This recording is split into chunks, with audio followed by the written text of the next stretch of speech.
Ven, por favor. Angel. Nice to meet you. Alright, so we can come over to And your name is? Fabian forever. Fabian. Nice to meet you. Hi, Manny. Brother. Manny, That's your Brian, brother? nice to meet you. My little brother.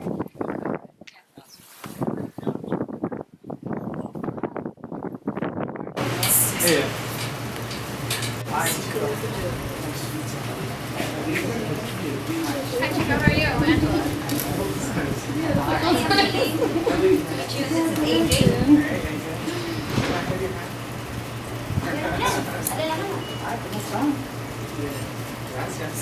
It's happening right now. Are you guys excited? Yes. Yeah. How was the drive up here? It was fun. Music. Yeah, good music. All right, so just to cover a little bit of the agenda, we're going to do a name activity here, and then we're going to go up to see some of Chico's amazing art. He'll touch on a little bit of who created it, where it's coming from, and things like that. And then we're going to be off to the river for the river cleanup and lunch. So we're going to use this time. Tick, tick, tick, tick. I'm Dave. Double take Dave. Double take that.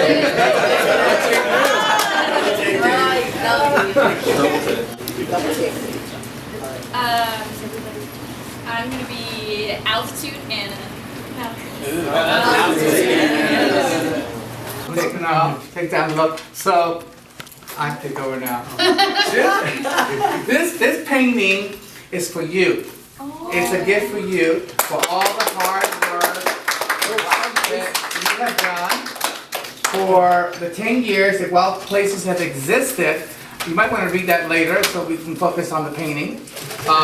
And basically is appreciation from me for your organization, for the work you do, for the impact you do with the community, and just, you know, my appreciation. Thank you. Yay! So the title of the painting is called The Fire Burns On, which is very appropriate. But what I want to talk about is Tony DeCarlo. The reason I'm going to talk about Tony DeCarlo is because Tony DeCarlo is an artist based out of Los Angeles. So Tony DeCarlo has about 2,000 paintings.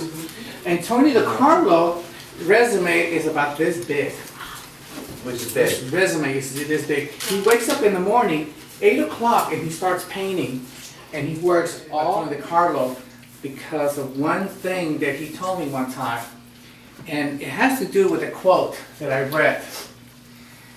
There's a quote that I read years ago of a scripture, of a Buddhist scripture. And the Buddhist scripture said, I am the most happiest and the most fortunate person in Jambu Bipa. And Jambu Bipa means the world. And Jambu Bipa means the world. And this person who wrote this scripture had waken up his life to his mission, his camping trip, that we can stimulate something deep in your life that provokes you to think, what's my vow? What am I going to dedicate my life to? Whether it's artwork, activism, whatever you choose, is for you to find a sense of purpose in your life and to stick to that vow. And this is the message that I want to come to you in this portion of the gallery. So, I hope that we can provoke Wildplaces, this exhibit, and the many interactions you're going to have with amazing people to create that vow, a sense of purpose in your life, whatever you choose, and do it. So Tony DeCarlo is a good example. I'll tell you why Tony DeCarlo is a good example. He lives his passion to become an artist. And I love his artwork because if you look at his artwork, he uses bold colors. This is copper leaf here. This is silver leaf. And some paintings he uses gold leaf. He uses the subject matter of Latino men of color, and he embraces nature with flowers. Here, we have another painting here, and this is Isidro in Los Angeles, and this was his gardener. And his gardener, he painted him blue. And I said to myself, how daring how daring for him to paint somebody blue. And then this one here, your beliefs. And I love this painting here too. The colors, the shadows, everything he uses. It's, to me, he's mastered that.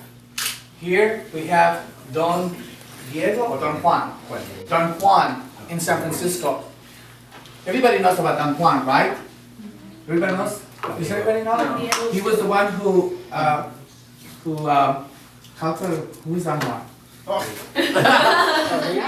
And when the rose fell, you could see the image of Virgin Mary. Oh, So she's correct, and Yeah. to do a little bit of backdrop on that, this happened in a mountaintop in Mexico. It's called the Cerro de Tonantzin, which is and you guys, yeah, the Tepeyac. And then if you guys, as you guys will notice, we'll talk about Tonantzin and everything else later on. But so Tonantzin is our sacred mother. So on the Cerro de Tepeyac, you have our sacred mother appear to Juan Diego, and then he says, so that other people can believe what is happening here and for the world, go to the field, get roses, put them in your manta, because back there all the people wore manta. He says, put them in your manta, and then he says, and go to the city and tell people and show them the flowers. And then he does, he goes and he picks all the flowers, he puts them in his manta, he couples them up, and then he goes to the city, and then when he says, look at all the flowers, I have a message, he didn't even know, but when he looked at his manta, the picture of the Virgin Mary was etched on the manta. Into the other gallery, but to really walk away with a sense of what am I going to do for the rest of my life? What am I going to do in the future? What am I going to dedicate, my life to? Whether it's artwork, activism, journalism, cook. I know. No, I never seen that before. still ready, like, okay, now Yeah, we're really. it's brand new, so we're very happy about that. Chico's.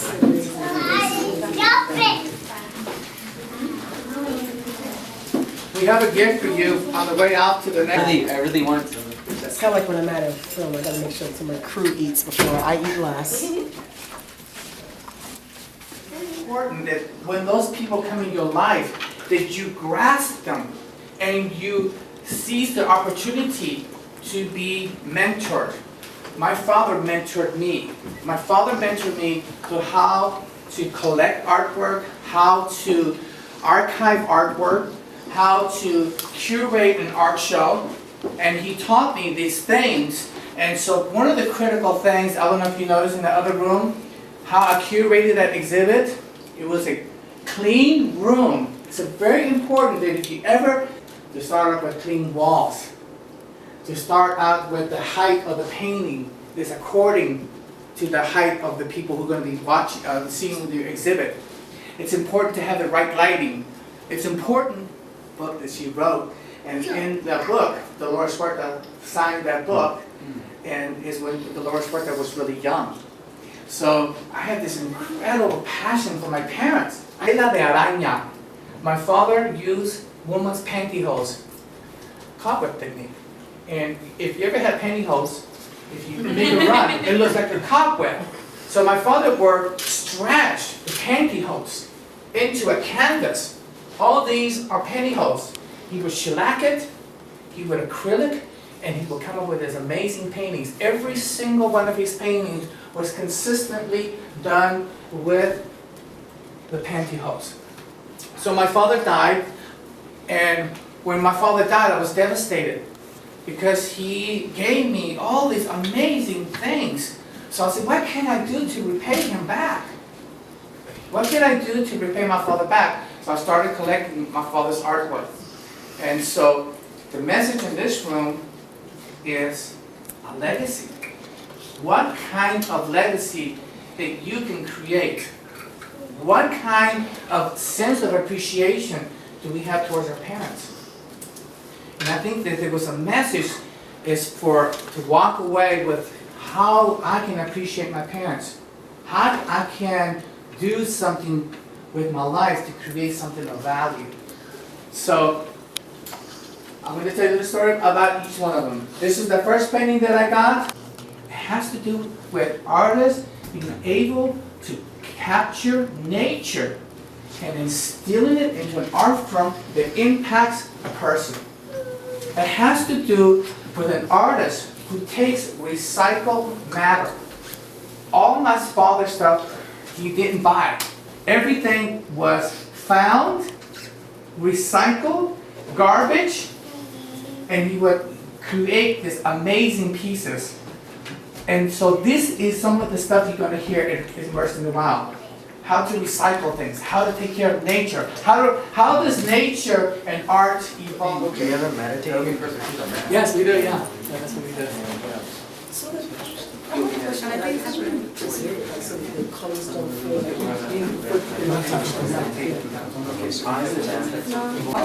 The lake, river. No, because they go up and then it's all water. All you come to us, don't cross.